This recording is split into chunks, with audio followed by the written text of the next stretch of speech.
तब जाके व्यवस्था परिवर्तन होगा। भाइयों, आज की जो बल्लभनगर के अंदर एक चुनावी सभा है, मैंने कांग्रेस पार्टी की रैली भी देखी, जहां सत्ता के बल पे और आधे से ज्यादा नरेगा के मजदूरों को लाके उन्होंने उस सभा को सफल बनाया। और भारतीय जनता पार्टी की सभा शायद इसी मैदान पे थी, उसमें 1500-2000 लोग थे। उदयलाल जी और हम कल ये अंदाज लगा रहे थे, मैंने कहा अगर मैदान अपने आप भर गया और मैदान के चारों तरफ अगर किसान के बेटे दिखे तो भारी वोटों से हम चुनाव जीतेंगे। और रैली भी 2 दिन के अंदर ही करी थी। 9 तारीख को शाम को ऐलान किया और 10 और 11 का समय बचा। सबसे बड़ा धन्यवाद मैं बल्लभनगर की जनता का ये भी दूंगा कि अपने अपने साधनों से 100-150 किलोमीटर दूर 36 कौम के लोग इस सभा को सफल बनाने के लिए आए। मैं इतना ही विश्वास आपको दिलाता हूं कि चुनाव चले जाएंगे, लेकिन चुनाव के बाद अगर राष्ट्रीय लोकतांत्रिक पार्टी के कार्यकर्ता की तरफ चाहे कांग्रेस देखे या भारतीय जनता पार्टी, मुझे घंटी कर देना, अपने आप सारा काम ठीक हो जाएगा। यह मैं विश्वास आपको दिलाता हूं। आपको डरने की जरूरत नहीं है भाइयों, मैं अकेला व्यक्ति हूं। अरे माता जी बैठो यार, 1 मिनट बैठो, 5 मिनट बैठो। भाइयों, अकेला व्यक्ति हूं। मैं और उदयलाल जी बीजेपी में थे। मैं भी एक जमाने के अंदर भारतीय जनता पार्टी का विधायक था। बीजेपी पार्टी के अंदर वसुंधरा की गुंडागर्दी को खत्म करने के लिए मैंने विधायक दल की बैठक में झगड़ा किया, मुझे पार्टी से बाहर निकाल दिया। लेकिन खींवसर की जनता ने 2013 में विधायक बना के निर्दलीय वापस राजस्थान की विधानसभा के अंदर भेजा और 13 से 18 तक इस प्रदेश के अंदर वसुंधरा के राज में, जब वसुंधरा की तूती बोला करती थी, तब बड़े बड़े कांग्रेस के नेता सरेंडर हो गए। अकेला हनुमान बेनीवाल राजस्थान को बचाने के लिए हुंकार भर रहा था। वो कह रहा था मेरे किसान भाइयों को बचाऊंगा, इनका पूरा कर्जा माफ कराऊंगा, मुफ्त बिजली मेरे किसानों को दिलाऊंगा, टोल मुक्त राजस्थान होगा, मजबूत लोकायुक्त होगा, 4 लाख खाली पद जो मेरे छोटे भाई बेरोजगारी की समस्या से तंग आके आत्महत्याएं कर रहे हैं, खाली पदों के चलते वो सड़कों पे बैठे लाठी गोली खाते हैं। खाली पद भरे जाए, संविदा कर्मियों को नियमित करे और मजबूत लोकायुक्त क्यों नियुक्ति हो। और उद्योग, चाहे चित्तौड़ की बात करें, चाहे उदयपुर की करें, बाड़मेर के तेल के कुएं या भिवाड़ी के जो कारखाने, वहां हमारे स्थानीय लोगों को रोजगार नहीं मिलता। कभी एक्सप्रेसवे के नाम से, कभी रेल लाइन को डबल करने के नाम पे किसानों की जमीनें तो अधिग्रहण कर रही है सरकारें, उपजाऊ जमीन पे ले रही है, कभी भारतमाला के नाम पे उपजाऊ जमीन ले रही है, लेकिन भाइयों किसानों को मुआवजा भी नहीं दिया जा रहा है। पंजाब, हरियाणा और दूसरी सरकारें जितना मुआवजा किसानों को देती है, राजस्थान की सरकार उससे 20% मुआवजा भी नहीं देती। उसमें मैं राजस्थान की सरकार पे यह आरोप लगाना चाहता हूं कि अशोक गहलोत सिर्फ सरकार बचाने के लिए काम कर रहे हैं। पिछले 3 साल के अंदर राजस्थान के अंदर भयावह हालात इतने हो गए कि लोग अपनी छोटी बच्चों को स्कूल नहीं भेजते, छोटी बेटियां दरिंदगी का शिकार हो रही है। आए दिन अखबार का पन्ना पलटोगे, एक खबर बलात्कार की और बेटियों की दरिंदगी की मिलेगी। भाइयों, जो राजस्थान अपराध के अंदर 25वें नंबर पे था, वसुंधरा और गहलोत के गठबंधन ने पिछले 22 साल में अगर राजस्थान में कुछ किया तो अपराध बढ़ाया, बेरोजगारी बढ़ाई और राजस्थान को बदनाम कर दिया। एक भी भर्ती बिना पेपर लीक के नहीं हो रही है। सारी भर्तियां एग्जाम होने से पहले ही पेपर लीक हो जाता, बाजार के अंदर आ जाता है। चाहे सब इंस्पेक्टर का एग्जाम हो, चाहे जेईएन का हो, चाहे पटवारी का हो, चाहे रीट का एग्जाम हो, पेपर पहले ही बाहर आ गया। अब एसओजी किस बात की जांच करेगी? एसओजी तो स्टेट की एजेंसी है। अगर कोई कांग्रेस का नेता इसमें इन्वॉल्व हुआ तो एसओजी कैसे गिरफ्तार करेगी उसको? मैं मांग करता हूं कि ये जितनी भर्तियां हुई है, जितने घोटाले हुए, इन सब की सीबीआई जांच हो, दिल्ली की सरकार जांच करे और इसके अंदर जितने भी दोषी लोग हैं वो सलाखों के पीछे जाए। हमारी राजस्थान एक जमाने के अंदर पर्यटन की दृष्टि से महत्वपूर्ण था। लोग राजस्थान के अंदर अपने बच्चों को पढ़ाने के लिए जयपुर लेके आते थे। वो जमाना था जब मैं विश्वविद्यालय का अध्यक्ष था 1998 के अंदर। तब बाहर से लोग जयपुर में मकान लेके अपने बच्चों को पढ़ाने के लिए आते थे, उदयपुर में आते थे, अजमेर में आते थे कि राजस्थान शांत प्रदेश है। लेकिन भाइयों, पिछले 20 साल के अंदर जो अपराध राजस्थान के अंदर बढ़ा, जो गैंगवार की घटनाएं हुई और अपराधियों के फोटो जिस तरह कांग्रेस और भारतीय जनता पार्टी के नेताओं के साथ वायरल हुए, भाइयों प्रदेश के अंदर नारा लगा 8 PM नो CM, सूर्य अस्त वसुंधरा मस्त। ये नारा भी प्रदेश के अंदर लगा। और ये वसुंधरा एक बार मस्त नहीं हुई, वसुंधरा को 2 बार मुख्यमंत्री आप लोगों ने बनाया। मैंने नहीं बनाया था मुख्यमंत्री, मैं तो उसके खिलाफ लड़ाई लड़ रहा था। मैं चाहे एक था तब भी लड़ रहा था, और 3 विधायक और 1 सांसद है तभी लड़ाई लड़ रहा हूं। बल्लभनगर के चुनाव के अंदर हमारी सबसे बड़ी जो पीड़ा है वो इस बात की पीड़ा है कि कांग्रेस और भारतीय जनता पार्टी को सिर्फ राजघराना ही नजर आ रहे, सिर्फ मेल ही दिख रहे। क्या किसान की झोंपड़ी नहीं दिखती?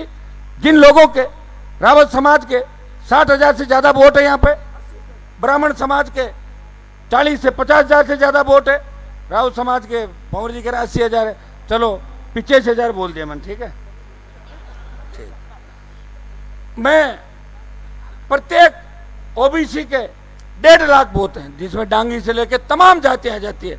डांगी, जाट, गुजर, जड़वा, धाकड़, गाडरी, लोहार और ओबीसी की कुछ जातियों का अगर मैं नाम नहीं ले पाया तो मैं खुद भी ओबीसी से हूँ, इसलिए मेरा बुरा मत मानना आप लोग, है ना। हनुमान जी ने अगले उसमें ले लेंगे।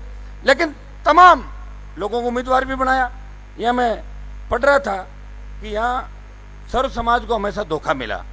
अगर गलती से बीजेपी का टिकट अगर किसी दूसरे को मेल के बाहर चला गया तो एक होके और उसको हरा देते थे। पहले इन्होंने पुष्पराज जैन समाज से उनको चुनाव हराया, फिर गणपत जी मेनारिया लड़े ब्राह्मण, उनको चुनाव हराया। पिछली बार उदयलाल जी डांगी 50,000 वोट पे थे।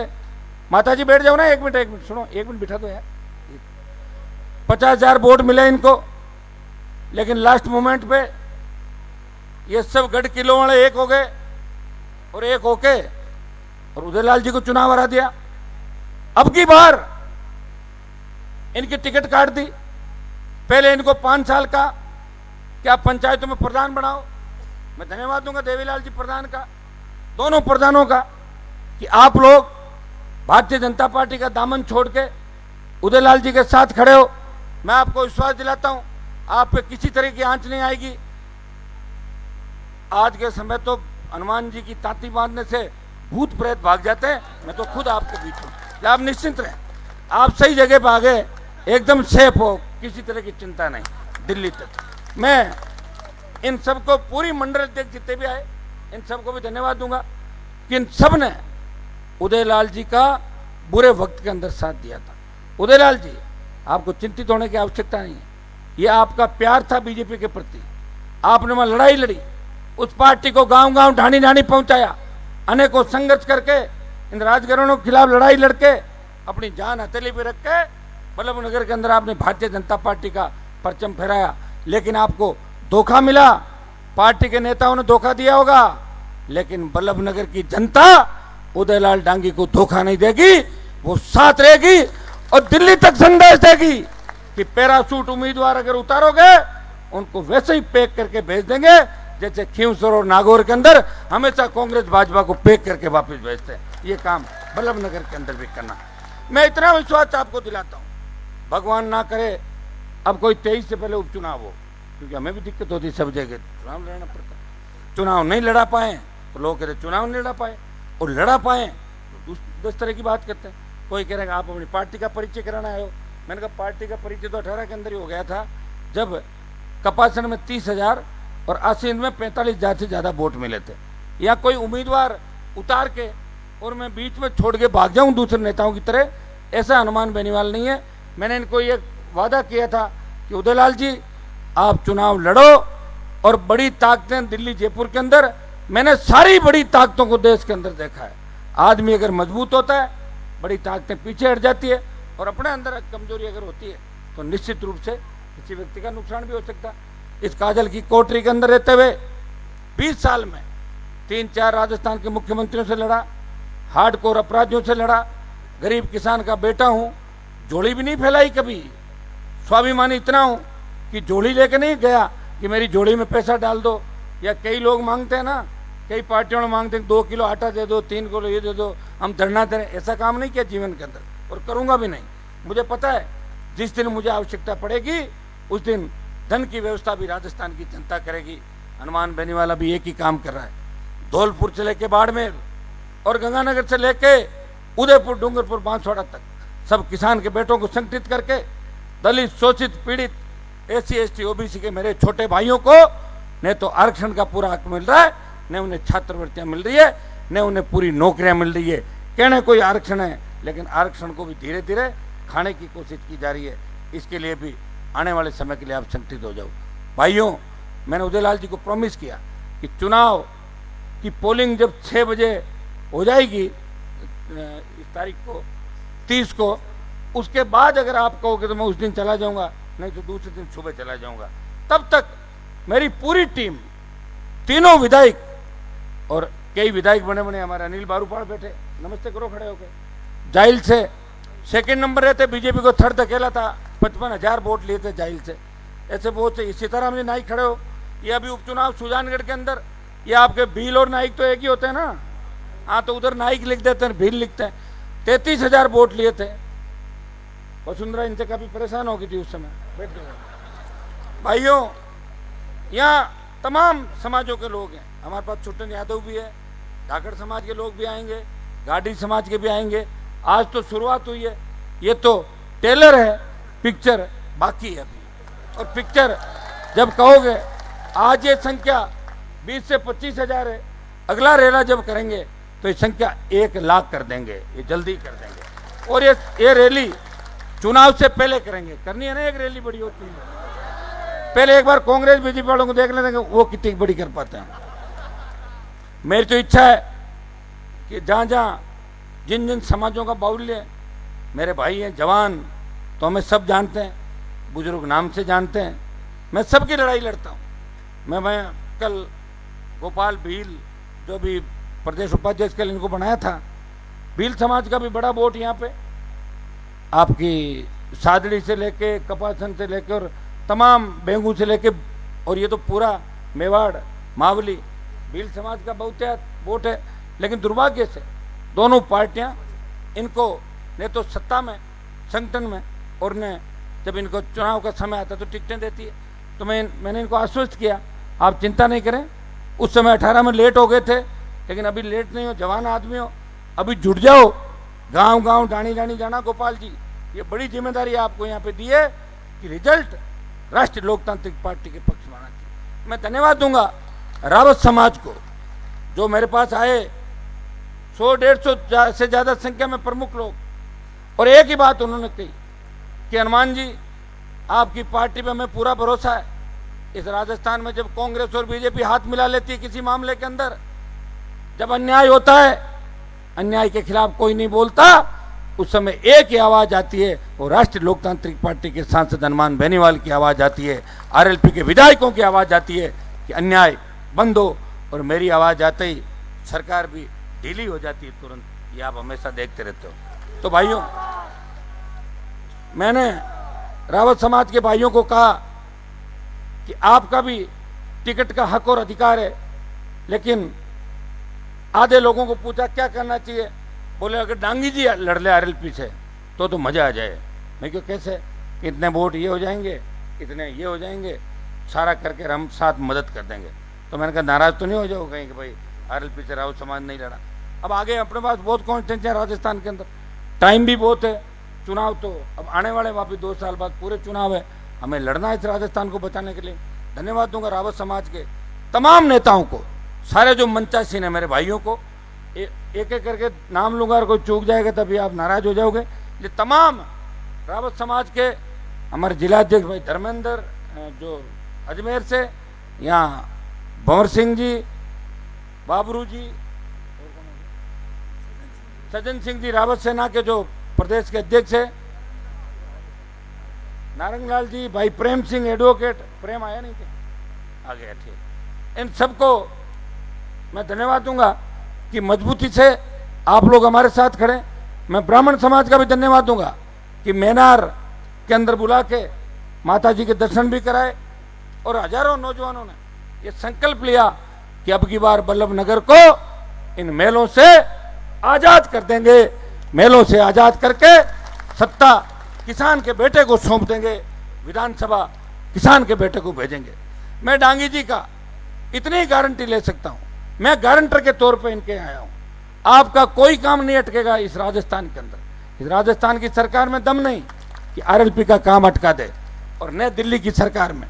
भाइयों, दिल्ली की सरकार से तो काम आप लोगों का कम पड़ता है, राजस्थान सरकार से ज्यादा पड़ता है। मैंने यहां देखा जब आपके एमएलए साहब की डेथ हो गई, उपचुनाव की घोषणा नहीं हुई, यहां जमकर लूटपाट बल्लभ नगर कॉन्स्टिट्यूंसी के अंदर हुई। थाने तहसील कचहरी के अंदर थानेदार तहसीलदार आम आदमी पे ऐसा आंख निकालता है जैसे अंग्रेजों का राज है। आप एक बार, मैं यहाँ आ गया, पुलिस भी ठीक हो जाएगी, यहाँ का सिस्टम भी ठीक कर दूंगा। एक यहाँ पे सबसे बड़ी जो समस्या है, वो सबसे बड़ी समस्या ये है कि यहाँ पे बिजली वालों की बहुत बड़ी गुंडागर्दी चलती है बल्लभ नगर के अंदर। वीसीआर भर देते हैं और आप पैसा जमा कराने चले जाते हो। आपके इधर लोग बिजली का बिल भरते हैं क्या? हमारे उधर तो नहीं भरते। इसलिए मैं चाहता हूं कि फ्री बिजली मिले राजस्थान के किसानों को, मुफ्त बिजली मिले राजस्थान के किसानों को, घरेलू उपभोक्ताओं को।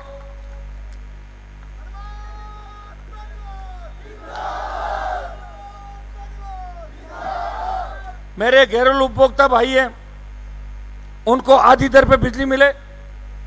जब रोड टैक्स ले रहे हो तो टोल टैक्स किस बात का? उधर तो टोल करीब करीब बंद करवा रखे हैं। अब मैं यहां आया हूं तो इधर भी टोल बंद कराने की शुरुआत करके जाऊंगा। संपूर्ण कर्ज माफी, कोई पार्टी आपको नहीं समझा पाई। राहुल गांधी आए थे चुनाव के अंदर, बोल के गए कि 10 दिन में संपूर्ण कर्जा माफ कर देंगे। जब लोगों को पूछा कि कर्जा माफ हुआ क्या, तो एक आदमी बोला मेरा 34 रुपए कर्जा माफ हुआ है। तो ये कर्ज माफी की झूठी घोषणा थी। भाइयों, 1 लाख करोड़ का कर्जा जो कोऑपरेटिव भूमि विकास बैंक के अलावा 20, 30, 40 बीघा केसीसी कार्ड जिनके पास जमीन है और उसने अपने जमीन पे कर्जा ले रखा है। मैं चाहता हूं जब दिल्ली में धन्ना सेठों का 3 लाख करोड़ का कर्जा बीजेपी कांग्रेस की सरकारें माफ कर सकती है, तो राजस्थान के किसानों का भी 1 लाख करोड़ का कर्जा माफ होना चाहिए, वो तमाम कर्जा। इसके लिए भी संघर्ष करेंगे। स्थानीय लोगों को 80% रोजगार मिले, उद्योगों के अंदर जमीन का बड़ा मुआवजा मिले। और भाइयों, ये बल्लभ नगर अफीम उत्पादन का बड़ा क्षेत्र भी है। और अफीम आज की तारीख के अंदर आपने देखा होगा कि कोरोना काल के अंदर किस तरह सरकारों ने हमें मरने के लिए छोड़ दिया। राजस्थान की सरकार ने मरने के लिए छोड़ दिया। न ऑक्सीजन थे, न रेमडेसिविर, न वेंटिलेटर, न आईसीयू वार्ड। और दिल्ली ने भी आपकी चिंता नहीं करी, उन्होंने इन पे डाल दिया और इन्होंने उन पे डाल दिया।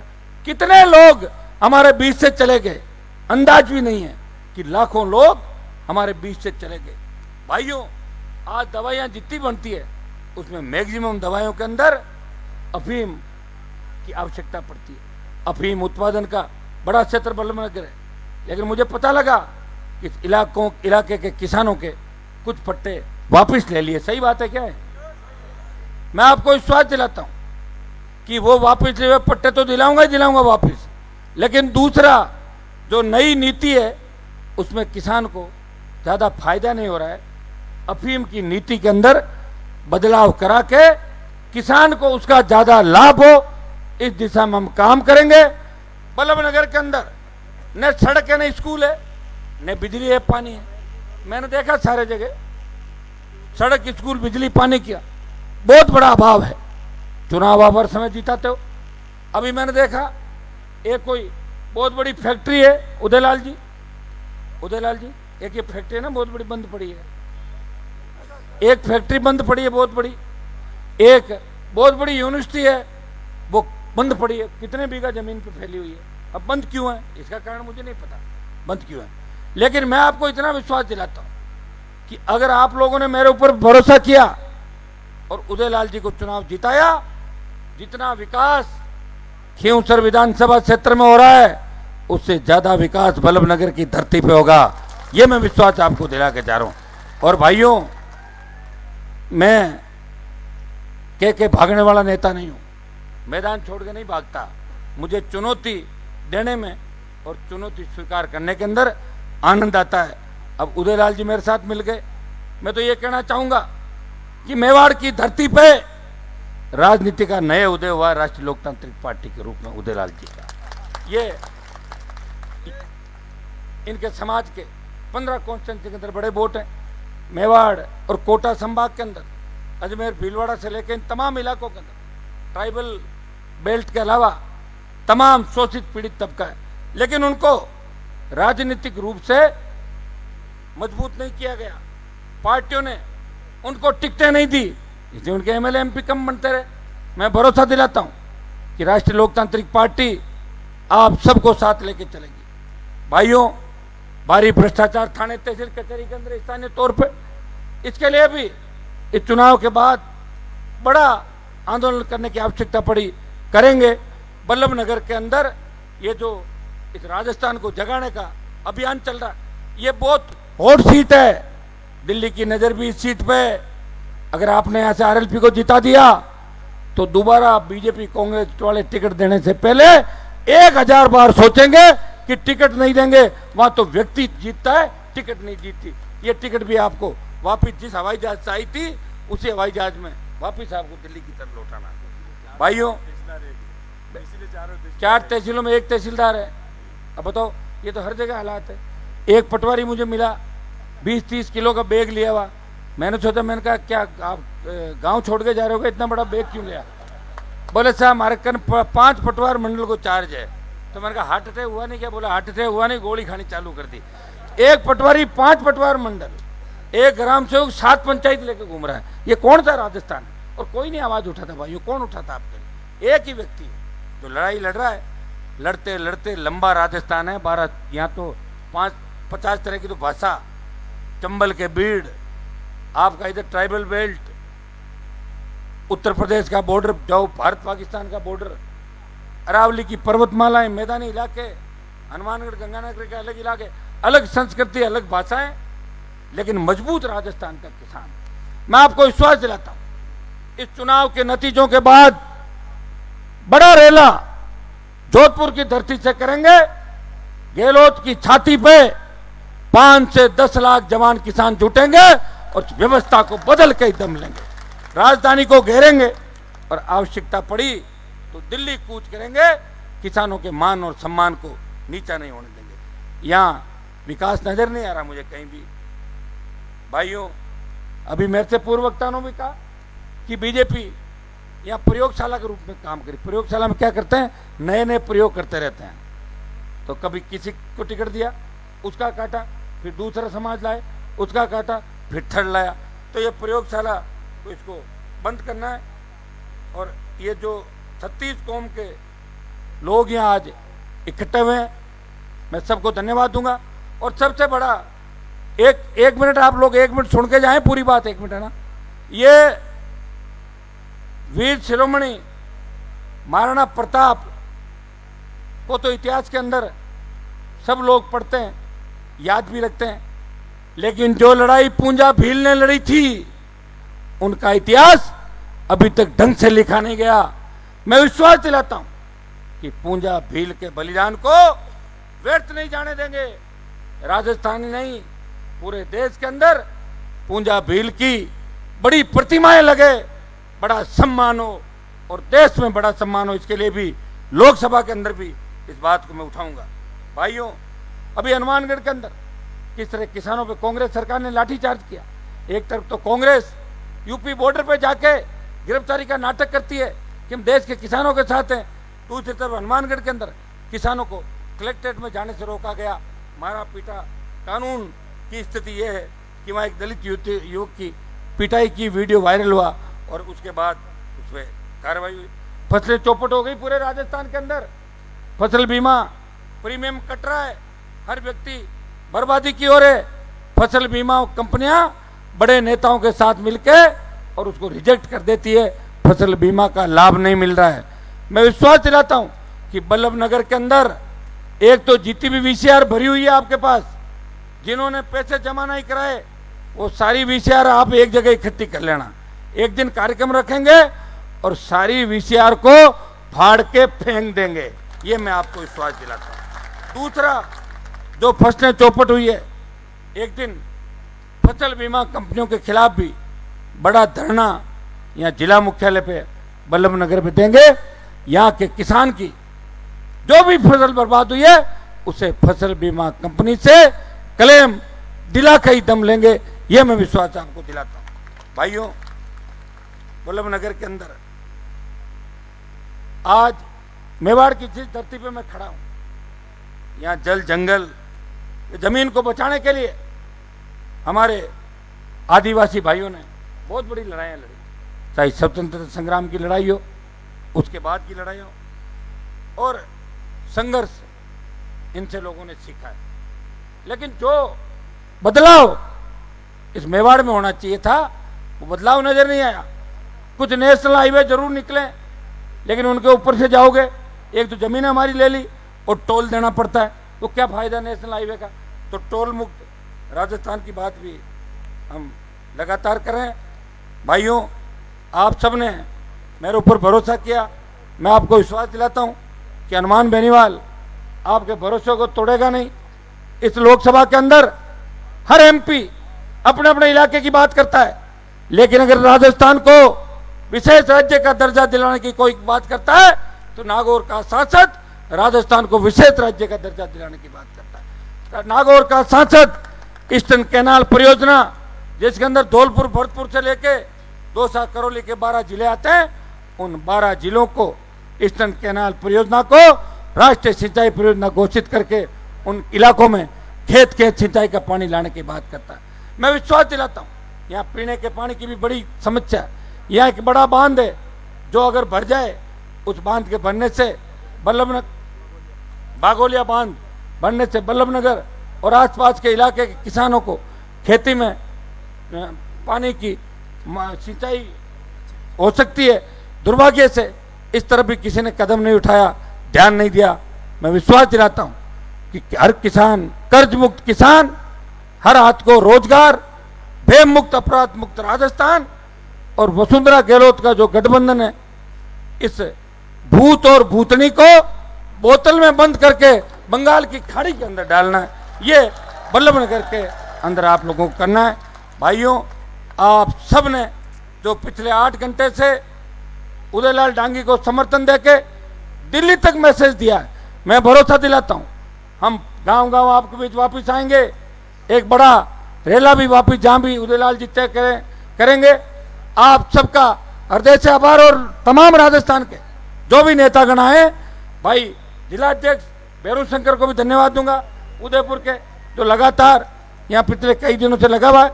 हम मिलके जब तक चुनाव हो नहीं जाते, मजबूती के साथ चुनाव को जीतेंगे और कांग्रेस और भारतीय जनता पार्टी का दिमाग ठीक करेंगे, नया राजस्थान बनाएंगे, नए राजस्थान का निर्माण करेंगे, किसान के बेटे को राजस्थान की सत्ता के शीर्ष पे बिठाएंगे।